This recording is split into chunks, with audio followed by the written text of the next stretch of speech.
Hello students, welcome to Lalit Lata classes. आज हम लोग जो टॉपिक करेंगे चैप्टर है थ्योरी ऑफ डिमांड। और चलिए स्टार्ट करते हैं। तो डिमांड चैप्टर स्टार्ट करने से पहले हमें कुछ टर्म्स को समझना पड़ेगा, और वो टर्म्स जो है वो क्या क्या है। सबसे पहला टर्म बेटा जो है वो है desire. The first term is desire. Desire का मतलब क्या होता है? कोई भी विश किसी भी चीज़ का हो सकता है ना। विश हो सकता है कि आपके पंख आ जाए और आप उड़े, ये आपका विश है। क्या ये पॉसिबल है? You can desire of anything. Absurd हो सकता है, इमेजिनरी हो सकता है, कुछ भी। You can desire of anything. ठीक, आपको गाड़ी चाहिए, ये भी एक डिज़ायर है, विश है ना। और आपको जेट प्लेन चाहिए, अपना पर्सनल प्राइवेट जेट चाहिए, ये भी एक डिज़ायर है। लेकिन बोल रहे नहीं, मेरे को जेट वेट नहीं चाहिए, मैं खुद ही उड़ जाऊँ, ये क्या है? ये भी एक डिज़ायर है भाई। Desire, you can desire of anything. What is want? Want वो चीज़ है जिसमें डिज़ायर के साथ ना विलिंगनेस होना चाहिए आपका, कि मैं इस डिज़ायर को पूरा करने के लिए कुछ करने के लिए तैयार हूँ। I am ready to work for getting a certain thing, है ना। तो आप चाहते वो चीज़ है बेसिकली जो अवेलेबल है। जैसे मान लीजिए कि आपको प्राइवेट जेट का ज़रूरत है, या आपको एक हेलीकॉप्टर चाहिए। अब इस हेलीकॉप्टर को पाने, क्या इसको पाया जा सकता है? क्या हेलीकॉप्टर अवेलेबल है दुनिया में? है। तो क्या इसको पाने के लिए आप विलिंगनेस है? Do you have the will? Will मतलब इसको पाने के लिए कुछ करने का ताकत, इच्छा, कि हम मेहनत कर सकते हैं, हम पैसा कमाएंगे ताकि हम इस चीज़ को ले सके। तो वांट क्या हो जाता है? वो डिज़ायर जिसको पूरा करने के लिए मेरे अंदर एक विलिंगनेस है कि मुझे ये करना है, मुझे ये चाहिए। ठीक है। तो बहुत छोटा छोटा सा बात है जिसको ध्यान रखना पड़ता है इसमें। Now comes the demand. अब ये डिमांड क्या है बेटा? डिमांड वो चाहत है, वो वांट है जिसको आप परचेजिंग पावर अगर आपके पास आया तो आप उसे खरीद लेंगे। वांट्स के साथ जब परचेजिंग पावर, खरीदने का ताकत जुड़ जाए तो वो क्या बनेगा? डिमांड बन जाएगा। क्या बन जाएगा? डिमांड। तो इसे ही कहते हैं wants backed by purchasing power. क्या टर्म हम लोग यूज़ कर रहे हैं? Backed by. बैक्ड मतलब अलोंग विद, चाहत के साथ खरीदने का ताकत होना चाहिए, तब वो क्या बन जाता है बेटा? डिमांड। अब हम आएंगे अपने डेफिनेशन के अंदर कि डिमांड क्या होता है। तो इसको अच्छे से समझा जाए कि डिमांड क्या होता है। The term demand refers to quantity of a good और सर्विस। तो पहला चीज़, डिमांड की जब बात करेंगे तो हमेशा क्वांटिटी की बात करेंगे। क्वांटिटी होना ज़रूरी है। ठीक है। जैसे I want to buy rice, I want rice, कोई बोल रहा है आई वॉन्ट राइस, तो ये डिमांड नहीं कहलाएगा, क्योंकि राइस का क्वांटिटी मेंशन्ड नहीं है। तो खाली ये बोलने से चावल चाहिए, दाल चाहिए, आटा चाहिए, गाड़ी चाहिए, है ना, ये बोलने से नहीं होगा। क्लोथ चाहिए, शूज़ चाहिए, सिर्फ ये बोलने से नहीं होगा। इसका क्वांटिटी मेंशन करना ज़रूरी, कि कितना। 10 kg rice, 5 kg wheat, 2 pairs of shoes, है ना, 1 कार, ये होना ज़रूरी है। That the buyer are willing and able to purchase. बेटा दो चीज़, अगेन यहाँ पे दो वर्ड मैंने अंडरलाइन ऑलरेडी करके रखा है, विलिंग एंड एबल। विलिंग का मतलब आपको खरीदने का मन है और आप खरीद सकते हैं। खाली मन होने से नहीं होगा, खाली वांट होने से नहीं होगा, खरीदने का ताकत भी, एबल टू परचेज, खरीदने की क्षमता होनी चाहिए, और विलिंगनेस, मुझे वो चाहिए भी। तो मेरा चाहत के साथ साथ, मेरे वांट के साथ साथ खरीदने का ताकत होना भी ज़रूरी है, तब डिमांड बनेगा। कैसे? At various prices, at various, तो दाम मेंशन होना चाहिए कि किस दाम पे कितना खरीदेंगे आप। और क्या इंपॉर्टेंट चीज़ है डेफिनेशन में, during a given period of time, time period mention होना चाहिए। बिना टाइम पीरियड के डिमांड को डिफाइन नहीं कर सकेंगे। तो किन बातों का ध्यान रखना है, डिमांड में हमेशा क्वांटिटी मेंशन होना चाहिए, willingness and ability to purchase मतलब परचेजिंग पावर होना चाहिए, अलग अलग प्राइस पे क्या डिमांड होगा, ऑब्वियस सी बात है अलग अलग प्राइस पे अलग अलग डिमांड होता है, इसीलिए प्राइस मेंशन होना चाहिए कि इस सर्टेन प्राइस पे डिमांड कितना होगा, ठीक है। और हमेशा एक टाइम पीरियड मेंशन होना चाहिए कि भाई 3 मंथ के अंदर कितना डिमांड हुआ, 6 महीना के अंदर कितना डिमांड हुआ। सपोज़ एक कंपनी जो बाइक सेल करता है, तो बाइक सेल करता है, तो अगर मैं पूछूं कि एक सर्टेन बाइक का डिमांड कितना है, तो वो डिमांड कैसे बताएगा, बहुत, बोले बहुत डिमांड है, बहुत डिमांड से कैसे पता चलता है, कुछ नहीं पता चलता कि बहुत डिमांड है।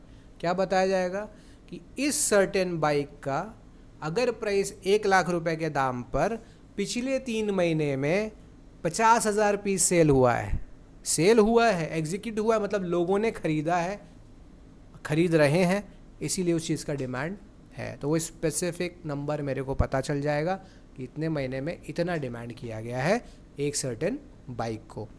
Same thing applies to anything. अगर आज अभी जैसे समर सीज़न बेटा मैंगो का सीज़न है, तो मैंगो सीज़न के अंदर में मैंगो का डिमांड है, people want, people buy mangoes. तो आप मेरे को बताओ कि जब मैंगो का दाम 50 रुपीज़ पर केजी था, तो आपके घर में से 5 केजीज मैंगो आता था, सारे फैमिली मेम्बर खाते थे। अभी धीरे धीरे क्या होने लगा कि भाई अब आम का सीज़न ख़त्म हो रहा है, तो प्राइस बढ़ रहा है, नाउ 100 रुपीज़ पर केजी मैंगो का प्राइस है। तो क्या 100 रुपीज़ के अंदर मैंगो क्या वो 5 केजी लेते हैं, आमतौर पे क्या होता है थोड़ा कम कर देते हैं, 3 केजी 2 केजी कम खा लो क्योंकि अब महंगा।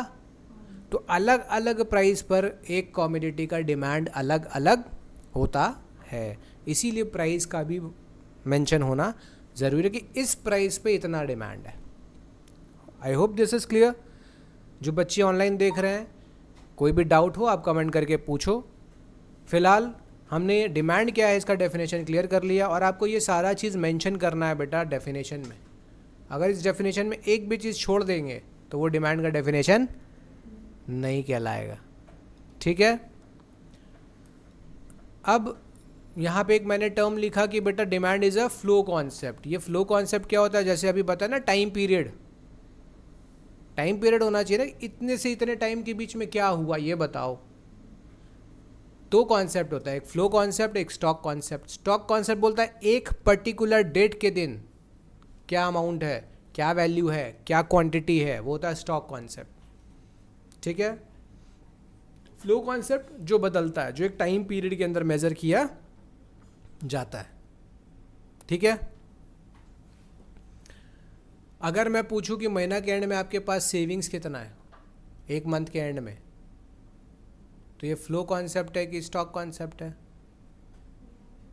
स्टॉक, एक पर्टिकुलर डेट पे पूछ रहा हूँ, बता 31 तारीख के दिन तेरे पास कितना पैसा है, ये क्या है, एक्सपेंडिचर जो है वो फ्लो कॉन्सेप्ट है कि एक महीना के अंदर आपने कितना खर्च किया, हर दिन कुछ कुछ किया, तो एक महीना में कितना किया, दैट बिकम्स फ्लो कॉन्सेप्ट, जो एक टाइम पीरियड के बीच में मेजर होता है, ठीक।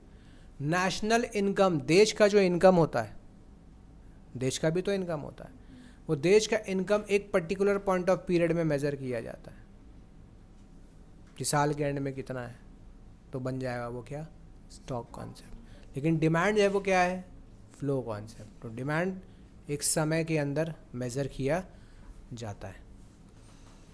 फिर हमने यहाँ एग्जांपल एक किया कि भाई mister X wants to buy 100 pieces of shirt, तो बताओ क्या ये डिमांड है। पहला बात तो चाहत, कितना शर्ट, तो यहाँ पे क्वांटिटी मेंशन है, शर्ट मेंशन है, चाह रहा है मतलब विलिंगनेस भी है, लेकिन यहाँ पे लिखा है उसका कैपेसिटी या प्राइस मेंशन किया है, तो यहाँ पे क्या होगा, ये डिमांड नहीं बनेगा। फिर यहाँ पे हमने एक चीज़ सीखा था कि बेटा कैपेसिटी ऑफ द पार्टी भी होना चाहिए, ये थोड़ा एक्स्ट्रा चीज़ हो गया। विलिंगनेस भी है, मनी भी है, लेकिन कैपेबिलिटी नहीं है यूज़ करने का। जैसे एक ब्लाइंड पर्सन टीवी देखना चाहता है, उसका चाहत तो है मैं देखूं, उसके पास पैसा भी है, तो देखो प्राइस भी है, विल भी है, लेकिन वो ब्लाइंड है, तो क्या टीवी का डिमांड हो पाएगा क्या? तो ये एक्स्ट्रा एडिशनल केस जोड़ सकते हैं कि चाहत, पैसे खरीदने का मतलब खरीदने का ताकत, प्लस यूज़ करने का कैपेबिलिटी भी होना चाहिए, तब वो डिमांड हो सकता है। ठीक है, अब मान लो ये खरीद ही लिया तो देख नहीं पाएगा, तो एक स्मार्ट आदमी बोलेगा भाई देख नहीं पाएगा तो खरीदेंगे क्यों? बात समझ रहे हो? हाँ, उसके पास और भी ऑप्शंस है। गाना के लिए तो फिर वो हेडफोन खरीद लेगा, भाई इतना पैसा क्यों खर्च करे टीवी में, है ना? 500 से 1000 रुपये का एक तो हेडफोन खरीद लेगा। ये एक एग्जाम्पल देखो कि बोल रहा है in the month of August 100 pieces of bike, जिसका नाम हम लोग कुछ ब्रूम रख दिए थे, वॉज सोल्ड एट ₹75,000 ईच, है ना? अगस्त के महीने में 100 पीस बाइक बिका, रेट कितना था, किस रेट से बिका? तो ये अपने डिमांड के सारे रिक्विजिट्स को पूरा कर रहा है, डेफिनेशन को, सब कुछ है, टाइम है, क्वांटिटी है, प्राइस है। क्लियर? अब हम लोग सीखेंगे डिटर्मिनेंट्स ऑफ डिमांड। तो टॉपिक हमारा बदल गया, टॉपिक नंबर 2 है बेटा। ये पहला टॉपिक डिमांड क्या था वो समझ लिए। डिटर्मिनेंट्स ऑफ डिमांड, किसी भी चीज़ का डिमांड को क्या क्या फैक्टर्स है जो अफेक्ट करता है, तो इसको हम ऐसे कह सकते हैं फैक्टर्स अफेक्टिंग डिमांड। कनीज समझ में आ रहा है? पूरा फोकस यहाँ होना चाहिए। फैक्टर्स अफेक्टिंग डिमांड, क्या क्या फैक्टर है जो किसी भी चीज़ के डिमांड को अफेक्ट करता है। ठीक, तो सबसे पहले देखिए, आजकल देखिए अभी आप लोग मोमोज़ खा के आ रहे हैं, मोमोज़ बड़ा फेमस है ना, तो चलो मोमोज़ के डिमांड का बात करते हैं। ठीक, तो आम तौर पे कि आप एक नॉर्मल यूज़र है, किसका? मोमोज़ का। एडिक्टेड नहीं है, हाँ, नॉर्मल यूज़र है मोमोज़ का, मोमोज़ खाते हैं, मोमोज़ पसंद है, ठीक है, एडिक्शन नहीं है। एडिक्शन होने से फिर मामला बिगड़ जाता है। नॉर्मल कंज्यूमर, नॉर्मल यूज़र हैं आप। तो बेटा पहला, मोमो का डिमांड सबसे पहले किस चीज़ पे डिपेंड करता है? खुद के प्राइस पे। किस पे? सपोज़ 50 रुपीज़ प्लेट में आपको 6 मोमोज़ मिल रहा है, अचानक से मोमोज़ का प्राइस बढ़ के 60 हो गया, तो क्या इससे आप मोमोज़ के डिमांड पे इफेक्ट पड़ेगा? क्या आप अपने पॉइंट ऑफ व्यू से सोचिए, डिमांड का आप कंजम्पशन में चेंज होगा नहीं होगा कि आप उतना ही कंज्यूम करते रहेंगे जैसे करते थे? मान लो वीक में 3 बार खाते थे, अब जब प्राइस बढ़ जाएगा तो हो सकता है वीक में आप, तो डिमांड तो कम हुआ ना। अब आप मोमो वाले के पॉइंट ऑफ व्यू से सोचिए, क्योंकि हम जब इकोनॉमिक्स पढ़ते हैं तो हम प्रोड्यूसर के पॉइंट ऑफ व्यू से ज़्यादा सोचते हैं। पता मुझे कंज्यूमर के माइंड का भी होना चाहिए, लेकिन हमें सोचना तो प्रोड्यूसर के पॉइंट ऑफ व्यू से है। कंज्यूमर के माइंड को जानना क्यों ज़रूरी है? क्योंकि मेरा प्रोडक्ट खरीद कौन रहा है? कंज्यूमर खरीद रहा है। तो कंज्यूमर अगर मेरा प्रोडक्ट खरीद रहा है तो मुझे तो पता होना चाहिए ना कि वो किस दाम पर लेगा, मेरे प्राइस चेंज करने पर वो कैसे बिहेव करेगा, क्योंकि उसके बिहेवियर से मेरा बिजनेस अफेक्ट हो रहा है। और इसी को कॉन्सेप्ट को हम कंज्यूमर बिहेवियर कहते हैं। कंज्यूमर कैसे बिहेव करता है ये भी जानना प्रोड्यूसर के लिए ज़रूरी होता है। ठीक है, खुद का प्राइस अफेक्ट करता है कि नहीं करता है? यस, करता है। सबसे पहला फैक्टर जो अफेक्ट करता है वो क्या है? खुद का प्राइस। इसमें सबसे पहले क्या लिखा है बेटा? सेटेरिस पेरिबस। सेटेरिस पेरिबस वर्ड का मतलब होता है अदर थिंग्स बीइंग इक्वल, मतलब और किसी भी फैक्टर में चेंज, केवल प्राइस में चेंज हो रहा है। If other things are constant and if there is change in price only, then what will be the effect on the demand of the commodity? This is ceteris paribus. तो simply अगर मैं आपसे पूछूं कि price किसी commodity का बढ़ेगा तो उसका क्वांटिटी डिमांड क्या होना चाहिए, डिक्रीज होना चाहिए। प्राइस डिक्रीज हो जाएगा तो उसका क्वांटिटी डिमांडेड इंक्रीज हो जाना चाहिए। दूसरा फैक्टर वो है प्राइस ऑफ रिलेटेड गुड्स। क्या है प्राइस ऑफ रिलेटेड गुड्स? क्या होता है, आप जिस कमोडिटी का बात कर रहे हैं उसका उससे मिलता जुलता, उससे कनेक्टेड गुड्स, उसी को कहते हैं रिलेटेड गुड्स। ठीक, तो ये दो तरीके का होता है। कितने तरीके का है ये? दो। पहला का नाम क्या है, कॉम्प्लीमेंट्री गुड्स, पहला है, और दूसरा है कॉम्प्लीमेंट्री। का मतलब होता है वो दो गुड्स जो अपने साथ साथ में यूज़ करेंगे, साथ साथ में यूज़ करना होगा। जैसे अगर आप कार खरीदते हैं तो आपको पेट्रोल या डीजल लेना पड़ेगा, तो कार और पेट्रोल क्या है, complementary goods. Butter and jam क्या है, मतलब बटर जैम एंड ब्रेड क्या है, कॉम्प्लीमेंट्री गुड्स। ठीक,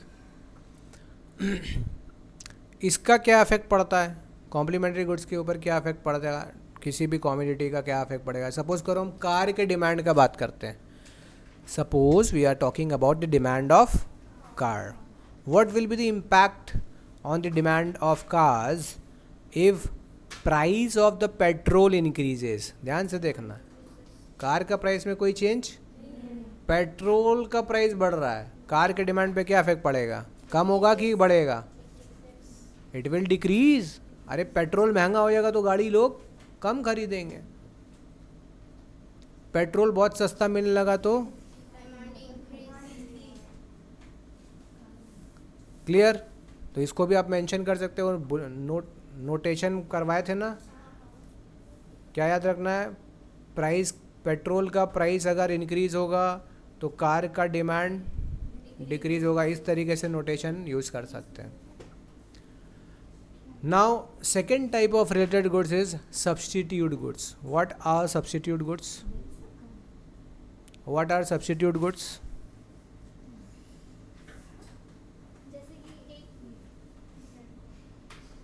हम लोग जिस कमोडिटी का बात कर रहे हैं उसका रिप्लेसमेंट, उसकी जगह वो दूसरा यूज़ कर सकते हैं। तो टी एंड कॉफ़ी, टी के बदले कॉफ़ी यूज़ हो सकता है, कॉफ़ी के बदले कोक एंड पेप्सी कर सकते हैं, पेन एंड पेंसिल, है ना। चीज़ों को समझ में आ रहा है ये चीज़। तो अब देखो, ध्यान से समझना इस चीज़ को, टी के डिमांड पे क्या इफ़ेक्ट पड़ेगा अगर कॉफ़ी का प्राइस इंक्रीज़ हो जाएगा तो। Can you tell me what will be the, you have to think ना, just take 1 minute, सोचो और आराम से बात करो।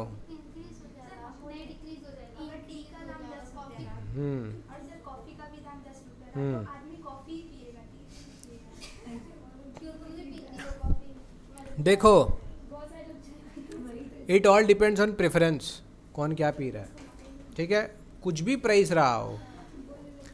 हमारा फ़िलहाल केस क्या है, टी के डिमांड पे क्या इफ़ेक्ट पड़ेगा अगर कॉफ़ी का प्राइस बढ़ जाए। तो टी का डिमांड बढ़ेगा कि घटेगा?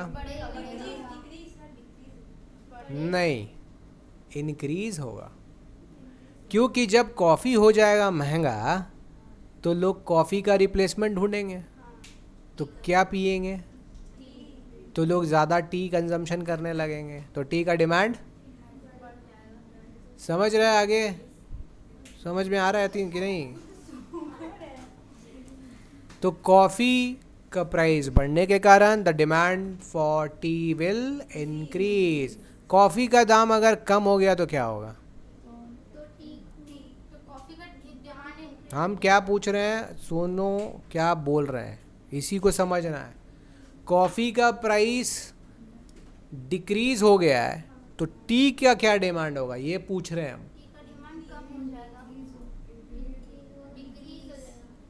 तो रिवर्स नहीं बोलना है कि उधर ऐसा हुआ था तो इधर ऐसा हो जाएगा, लॉजिक लगाना है।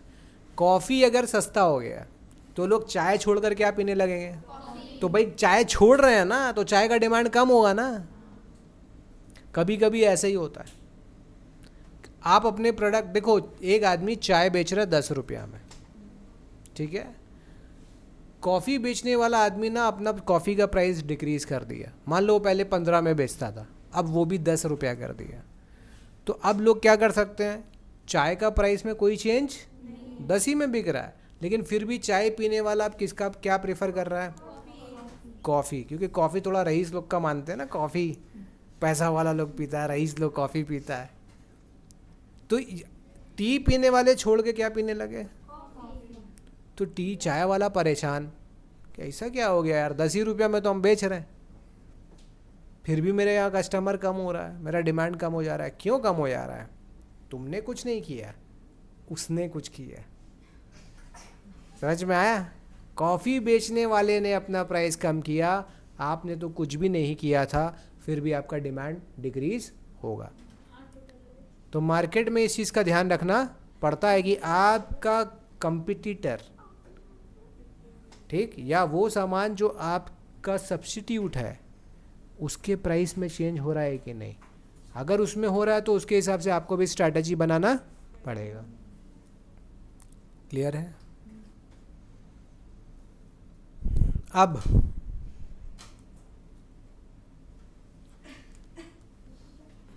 नेक्स्ट फैक्टर,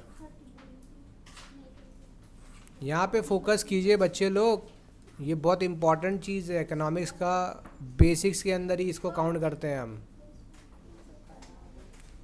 तो यहाँ मैंने ये दोनों चीज़ देखो, कॉम्प्लीमेंट्री गुड्स को एक्सप्लेन किया। सब्स्टिट्यूट गुड्स का दूसरा नाम क्या था? Competing goods. क्या नाम था? कंपीट करता है ना एक दूसरे से।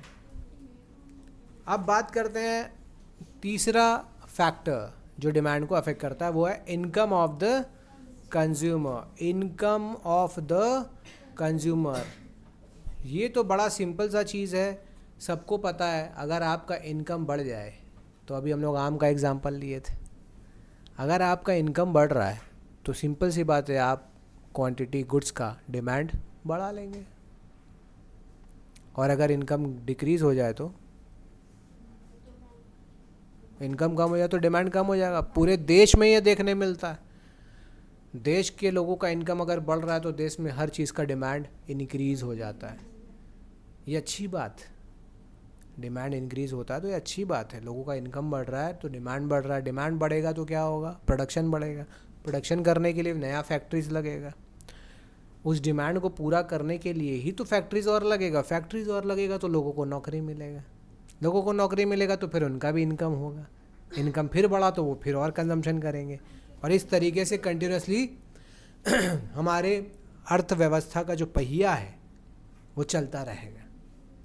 समझ में आ रहा है? ऐसे ही इकोनॉमी काम करता है। How economy works, this is how it works.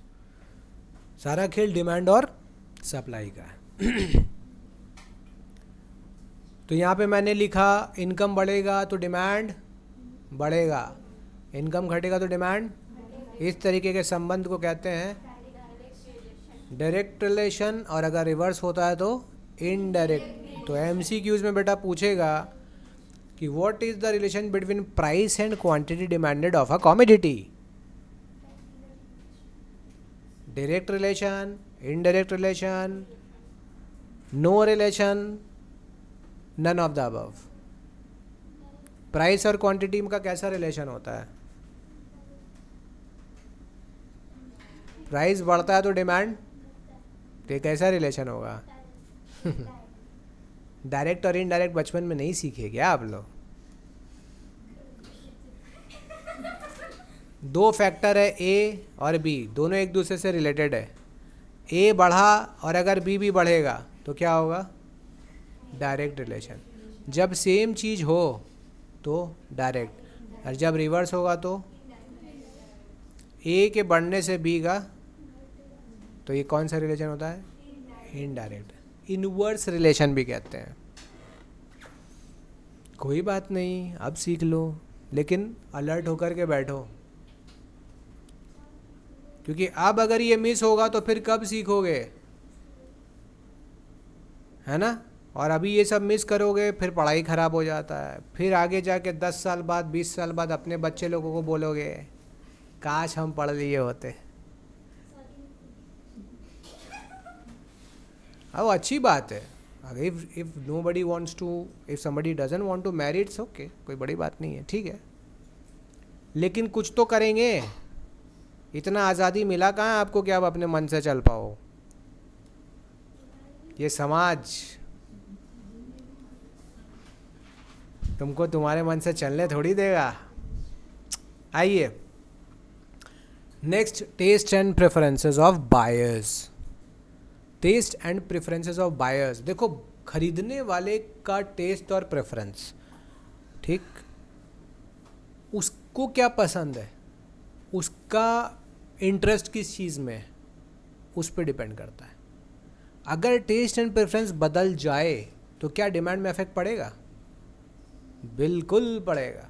Example समझिए, देयर वॉज अ टाइम सब कोई कपड़ा सिलवा कर टेलर्ड क्लोथ पहनते थे, ठीक है, कपड़ा खरीदते थे, टेलर के पास जाते थे, फिर उससे अपने हिसाब से सिलवा लेते थे। आजकल क्या है, रेडीमेड, सब रेडीमेड खरीद रहा है, चेंज हुआ। फिर पहले क्या था, हमारा जो ड्रेसिंग सेंस था क्या था, भारत का ड्रेसिंग सेंस क्या है, ड्रेस क्या था, ड्रेस कोड आदमी लोग का क्या था, धोती कुर्ता, धोती कुर्ता, लुंगी कुर्ता, और गांव वगैरह में चले ओनली लुंगी, ओनली धोती, ऊपर कुछ नहीं पहनते थे, तो हल्का सा कुछ डाल दिया तो डाल दिया, नहीं तो बिना उसके ही रहते थे। आज के डेट पर क्या मेरा इंडियन क्लोथिंग चल रहा है, साड़ी, वेमेन के पास हमारे यहाँ पे बेसिकली साड़ी ही था, कुछ नॉर्थ रीजन में सूट, पंजाब हरियाणा वाला एरिया में था, लेकिन आज के डेट पर गौर कीजिए, all the saris and all the kurtis and salwar suit has been replaced by jeans and top, है ना, ड्रेसेस, है ना, वैरायटी ऑफ ड्रेसेस, वो सब कहाँ से है, वेस्टर्न क्लोथिंग, वेस्टर्न क्लोथिंग को सब ले रहे हैं। जो मेन है they have shifted to jeans T shirts, है ना, ट्राउज़र एंड शर्ट्स। भारत में ट्राउज़र शर्ट थोड़ी था, ठीक है ना। तो लोगों का टेस्ट एंड प्रेफरेंस बदला, इससे डिमांड में इफेक्ट पड़ा कि नहीं पड़ा। जो टेलर लोग बनाकर बेचते थे, टेलर का जो काम था उसके ऊपर असर पड़ा नहीं पड़ा, जो कपड़ा बनता था उसके ऊपर असर पड़ा नहीं पड़ा, क्योंकि कंज्यूमर डायरेक्टली नहीं ले रहे हैं, कपड़ा से रेडीमेड गारमेंट्स फैक्ट्रीज में बन के आपके पास आ रहा है, तो कपड़ा तुम्हारा डायरेक्ट कंजम्पशन की जगह फैक्ट्री में यूज़ हो जा रहा है। लेकिन कंज्यूमर जो डिमांड कर रहा था कल कपड़े का, दुकान में जा कर के मेरे को ये कपड़ा लेना है, वो काफ़ी कम हो गया। ऐसा नहीं कि आज लोग नहीं पहन रहे हैं, लेकिन काफ़ी कम, ओकेजनली, जैसे साड़ी पहनते नहीं पहनते, कभी कुछ फंक्शंस हुआ, शादी हुआ, है ना, तो फेस्टिवल्स में पहन लिया, तो वहाँ पहन रहे हैं आप। लेकिन रेगुलर बेसिस पर अभी स्कूल गोइंग स्टूडेंट लोग को कोई बोले कि भैया साड़ी पहन के स्कूल जाना है, तो प्रॉब्लमेटिक चीज़ है। अनकंफर्टेबल तो देखो होता ही है, साड़ी पहन के भागने बोलेंगे, साड़ी पहन के बोलेगा ट्रेन पकड़ो भागता हुआ। इंडिया में तो देखो यही हालत है, मुंबई में देखे ना, लोग लटक रहे थे, गिर गए, कितना रिस्की चीज़ है। सलवार सूट के अंदर भी रिस्क है, वो कितना बार ऐसा केस हुआ कि तो चुन्नी लेके रखती है ना विमेन, वो फंस गया कहीं, चक्का में फंस गया, दूसरा ट्रक जा रहा है तो ट्रक के पीछे तो हुक वगैरह देखते हैं ना, लॉक करने का रहता है, वो उड़ रहा है, फंस गया, लड़की का गला फंसा हुआ है, वो साथ में घसीटा गई। तो ये रिस्की है। तो लोग शिफ्ट कर रहे हैं, कुछ तो देखा देखी इन्फ्लुएंस होकर, और कुछ सच में कंफर्ट भी मिल जाता है, तो इसीलिए होता है। तो इस पे अपन ये नहीं बोल सकते वेस्टर्न क्लोथिंग, बहुत लोग आता है वेस्टर्न क्लोथिंग नहीं पहनना चाहिए, क्यों जीन्स टॉप पहन रही है लड़की लोग, ऐसा कुछ नहीं है। लड़की का जो मन होगा वो पहनेगी, जिसमें उसको कंफर्टेबल लग रहा है वो पहनेगी, गिवन दैट कि इन्फ्लुएंस होकर मत पहनो। Comfort should be the priority, दिखना विखना सेकेंडरी होना चाहिए, नहीं तो क्या होगा, अनकंफर्टेबल सिचुएशन में पड़ जाओगे। पॉइंट क्लियर है? तो सबसे इंपॉर्टेंट चीज़ क्या होना चाहिए, कंफर्ट। क्या होना चाहिए? फिर देखो सुंदर दिख रहे हैं कि नहीं, अट्रैक्टिव दिख रहे हैं कि नहीं, ये सब बात की बात है। आइए, consumer expectation. Next important point is consumer expectation. ये कह रहा है कि कंज्यूमर भी तो कुछ एक्सपेक्ट कर रहा है प्रोड्यूसर से, सेलर से, हम लोगों से। पहला चीज़, अगर कंज्यूमर को लगता है कि एक प्रोडक्ट का फ्यूचर में प्राइस बढ़ने वाला है, देखो फ्यूचर प्राइसेस अफेक्ट करता है, अगर उसको लग रहा है फ्यूचर में प्राइस इंक्रीज हो जाएगा, तो आज क्वांटिटी डिमांड क्या करेगा, वो इंक्रीज कर देगा। अरे भाई सिंपल सी बात है, अगर आज मैं बोल रहा हूँ कि अपना ऑनलाइन क्लासेस का फीस स्ट्रक्चर होगा 2000 रुपीज़, लेकिन अगर आप एक महीना के अंदर करेंगे तो 1 मंथ के बाद 2500 हो जाएगा।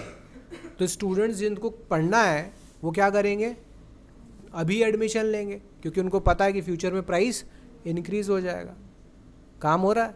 तो फ्यूचर के प्राइस का अगर एक्सपेक्टेशन लगा ले, अनुमान हो जाए, तो उसके हिसाब से भी डिमांड पे अफेक्ट पड़ता है। किसी चीज़ का लगता है कि फ्यूचर में प्राइस डिक्रीज़ हो जाएगा, तो आज हम उसका डिमांड नहीं करते, कम करते हैं, फ्यूचर के लिए पोस्टपोन कर देते हैं। जैसे नया नया मोबाइल फ़ोन लॉन्च होता है तो बहुत सारे लोग क्या करते हैं,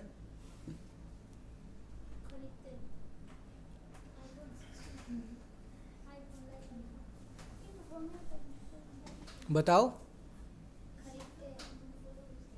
बाद में खरीदते हैं, अभी नहीं खरीदते हैं। नया लॉन्च होता तो तुरंत खरीदने की बजाय थोड़ा लोग बोलते अरे इसका थोड़ा प्राइस और कम होने दो, बाद में।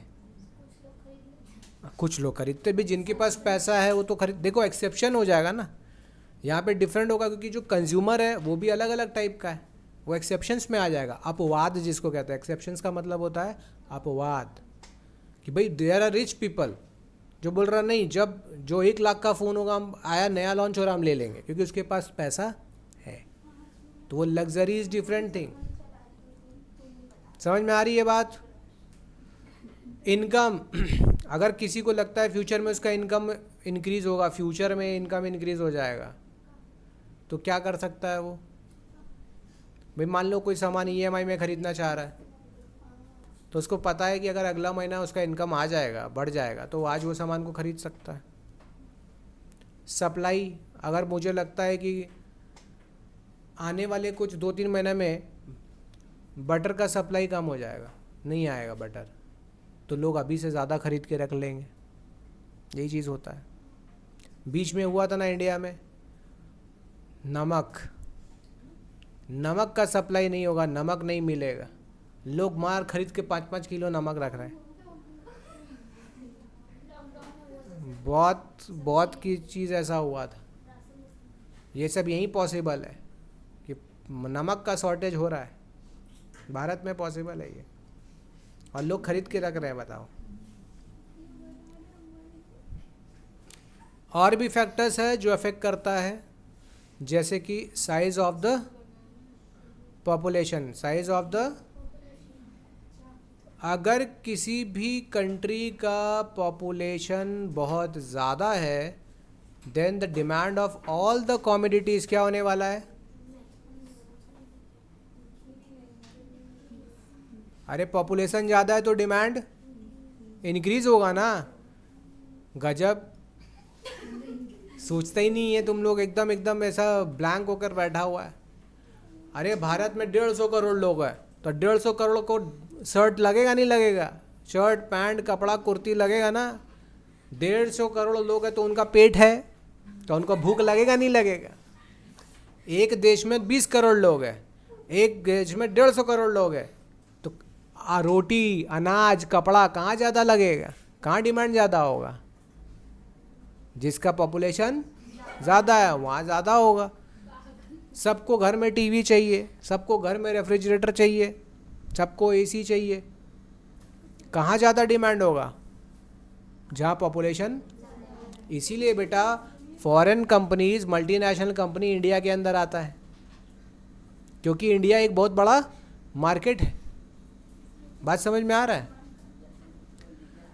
यहाँ पे मैं आपको एक चीज़ बताना चाहता हूँ कि जो भी फॉरेन कंट्रीज से कंपनीज या बाहर का देश का नेता मंत्री आकर बोलता है India is a great country, वो इंडिया इज़ अ ग्रेट, उसको पता है कि यहाँ लोग गरीबी भुखमरी में जी रहे हैं, यहाँ कंडीशन बहुत ख़राब है ना, यहाँ करप्शन बहुत है, प्रॉब्लम बहुत है, लेकिन वो लोग हमेशा ऐसे ही बोलेगा India is a great country. क्यों बोलेगा भैया? उसको यहाँ से काम निकालना है, उसको तो पता है कि हम यहीं आके पिज़्ज़ा बर्गर कपड़ा बेचेंगे, तो हम जब बोलेंगे India is a bad country या इंडिया में ये सब प्रॉब्लम्स है, अगर हम ऐसे बोलेंगे तो क्या हमारा गवर्नमेंट उसको परमिशन देगा? आओ आओ। अरे किसी को लूटना है तो तारीफ करके लूटा जाता है ना। तो तुमको क्या लगता है कि खाली इंडिया के लोगों को ये चीज़ पता है? अरे अमेरिकन कंपनीज को भी पता है, उनके नेता को भी पता है कि कहीं घुसना है, कहाँ फ़ायदा उठाना है, तो क्या करना पड़ता है? तारीफ करना पड़ता है। बात समझ में आ रहा है?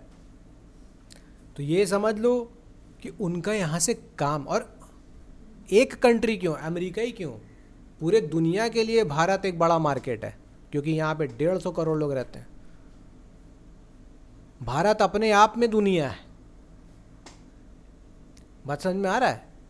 अगर पूरा दुनिया ख़त्म हो जाए तो भी दुनिया ख़त्म नहीं हुआ है।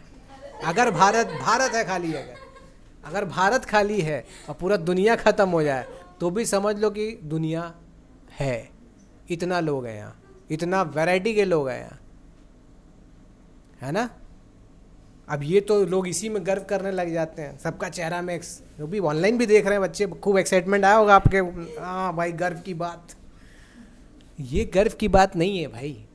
गर्व तब होना चाहिए जब 150 करोड़ का पॉपुलेशन अच्छा लाइफस्टाइल जी रहा है, सबके पास अच्छा फैसिलिटीज़ है हेल्थ और एजुकेशन का, उसे कल का टेंशन नहीं है कि अगर मेरे पापा को हार्ट अटैक हो जाए तो हॉस्पिटल में हम पहुंचाएंगे कैसे। तो ये दुख की बात, इसको समझना होना। यहाँ सही होंगे तब ग्रेट कहलाएंगे। सिर्फ भीड़ बढ़ा लेने से ग्रेट, 150 करोड़ लोग का मेजॉरिटी अगर गरीबी भुखमरी में जी रहा है, करप्शन और रेप से परेशान है, भारत में अभी तो देख ही रहे हो बारिश में क्या हाल है, शहर डूब रहा है। तो जब हमारे पास ये सिस्टम नहीं है, नदी हम सारा गंदा करके बैठे हैं, गंगा यमुना का हालत सबको पता ही है, लड़कियां सेफ नहीं है, नारा देना पड़ता है बेटी बचाओ बेटी पढ़ाओ। ये गर्व की बात नहीं है बेटा, ये शर्म की बात है कि 21st सेंचुरी के अंदर हमारे यहाँ देश में अभी भी ये नारा देना पड़ रहा है बेटी बचाओ बेटी पढ़ाओ। तो ये कोई गर्व की बात? क्या हमारे देश में ग्रेटेस्ट कंट्री होने का कैपेबिलिटी है? यस है, लेकिन क्या हम उस रास्ते पर चल रहे हैं? बहुत स्लो जा रहे हैं। बात समझ रहे हो? ये चीज़ को समझना होगा। आई होप कि इससे बेटा हम लोग चीज़ आगे समझे सीखे, है ना। क्या इकोनॉमिक्स में क्या है, पढ़ाई के साथ साथ थोड़ा एडिशनल नॉलेज, थोड़ा विचारों को खोलना बहुत ज़रूरी है। ठीक है, अगर आपको कोई क्वेश्चन है तो आप पूछ सकते हैं। आओ बेटा आगे देखें। एज डिस्ट्रीब्यूशन ऑफ पॉपुलेशन, बस एज डिस्ट्रीब्यूशन ऑफ पॉपुलेशन के अंदर मैंने यहाँ बताया था कि हमारा देश दुनिया में डेमोग्राफी में यंगेस्ट कंट्रीज़ में है। मतलब यहाँ पे सबसे ज़्यादा पॉपुलेशन जवानों का, पूरे दुनिया में जवानों का पॉपुलेशन सबसे ज़्यादा भारत में है। यंग है हमारा देश, अभी क्या है, यंग है।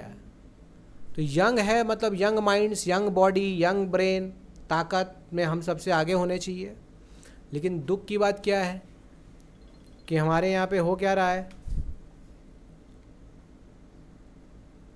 ताकत तो है लेकिन उसको पढ़ाई नहीं, सही जगह डाइवर्ट नहीं किया जा रहा। ताकत है तो लोग आपस में भिड़ जा रहे हैं, है कि नहीं, एक दूसरे को मार रहे हैं, धर्म के नाम पे लड़ाई कर रहे हैं, जाति के नाम पे लड़ाई कर रहे हैं।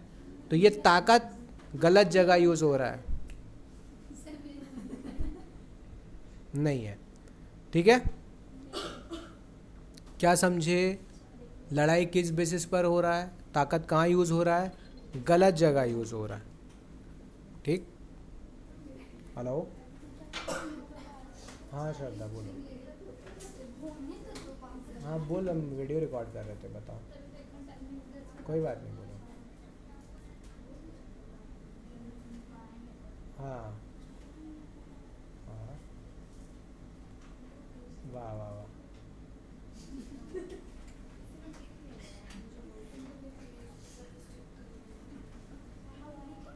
हम्म,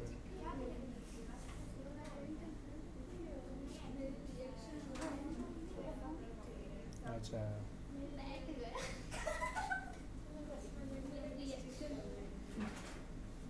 हम्म हम्म हम्म हम्म हम्म हम्म हम्म, हम्म, चलो बहुत बढ़िया। तो आज करें क्लास? अच्छा ठीक है, करो प्रिपरेशन। ठीक है, ठीक ठीक है, चलो ओके। तो बाबू यहाँ पे चीज़ समझ में आया कि नहीं आया? यू हैव टू अंडरस्टैंड, ये सब काम की बातें हैं जो मैं कह रहा हूँ कि एज डिस्ट्रीब्यूशन से हम लोग क्या सीखते हैं कि भाई इससे भी डिमांड अफेक्ट होता है। लेकिन मैंने ये बताया, कुछ इससे हम लोग एक्स्ट्रा नॉलेज ले रहे हैं कि हमारा देश यंगेस्ट कंट्री है, मतलब सबसे ज़्यादा ताकतवर देश, हमारे पास एनर्जेटिक देश हमारा देश है। लेकिन अगर हम अपने बच्चों के अंदर स्किल नहीं डेवलप करवा कर, उनको अच्छा पढ़ाई ना करवा कर, उनको अच्छा विचार और हेल्थ फैसिलिटीज़ ना देकर, अगर हम उनको लड़ाई झगड़ा अंधविश्वास और इन चीज़ों में लगा दें, धर्म की लड़ाई और जातिवाद में लगा दें, तो हमारा देश डेवलप नहीं कर पाएगा। और आने वाले समय में यही जो मेजर पॉपुलेशन जो यंग है, वो 20 साल बाद बूढ़ा हो जाएगा, 20 साल बाद तो यंग से बाहर आ जाएगा। तो ये जनरेशन पूरा देश का किस्मत को तय करेगा कि हमारा देश कहाँ जाएगा। और हम इस पे अगर ध्यान नहीं देते हैं तो आने वाला समय, जो फ्यूचर हम सोच के रखे थे, वो ऐसा हम अचीव नहीं कर पाएंगे।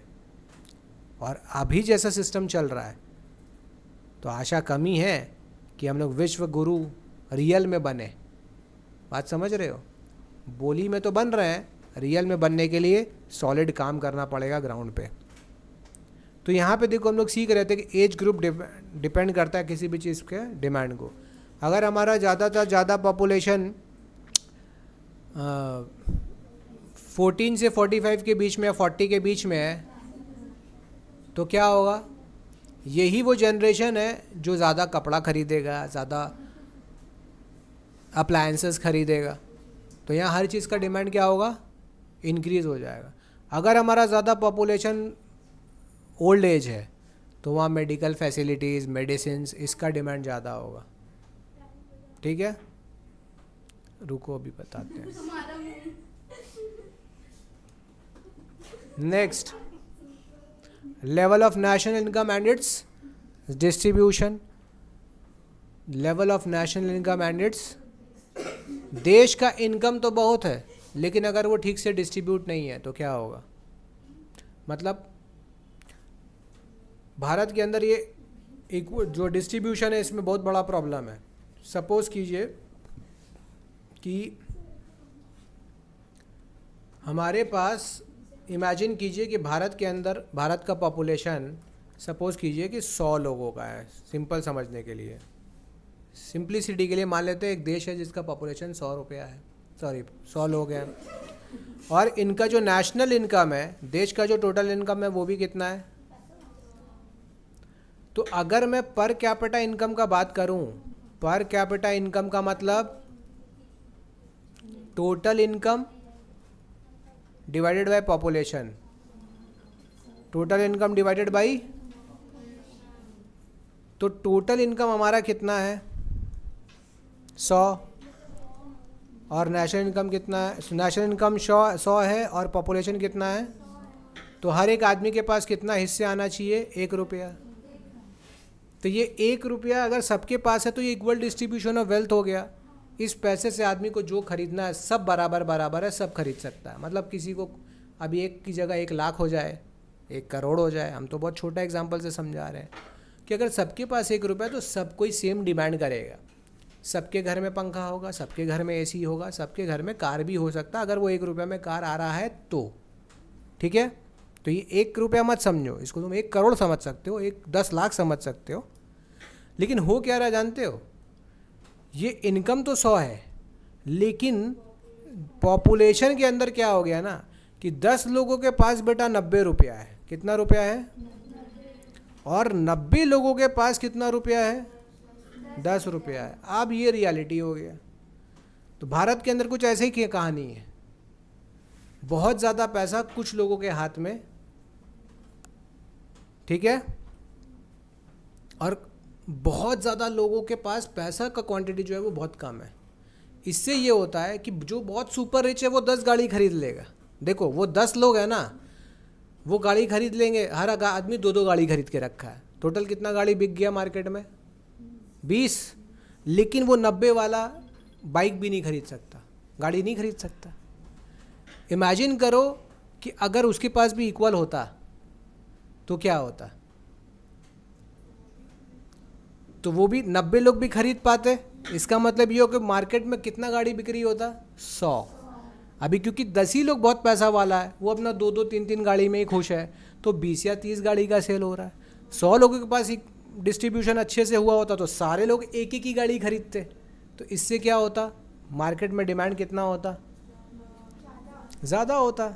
सेम चीज़ यहाँ पे क्लियर हो गया। यहीं से मैं समझाना चाह रहा हूँ कि जो डिस्ट्रीब्यूशन अगर गलत हो गया, ठीक है, तो प्रॉब्लम होगा, डिमांड पे अफेक्ट पड़ेगा। जिस देश में इक्वल डिस्ट्रीब्यूशन है, फेयर डिस्ट्रीब्यूशन है, उस देश में हर चीज़ का डिमांड इंक्रीज़ होगा, क्योंकि हर घर के अंदर एसी मिलेगा। और जो इनइक्वल डिस्ट्रीब्यूशन होता है उसमें एक ही आदमी बिल्डिंग बनाएगा 50 तल्ला का और हर फ्लोर में उसका 20-20 एसी होगा, लेकिन फिर भी ओवरऑल जो डिमांड देश का होगा, एसी का होगा, वो ज़्यादा।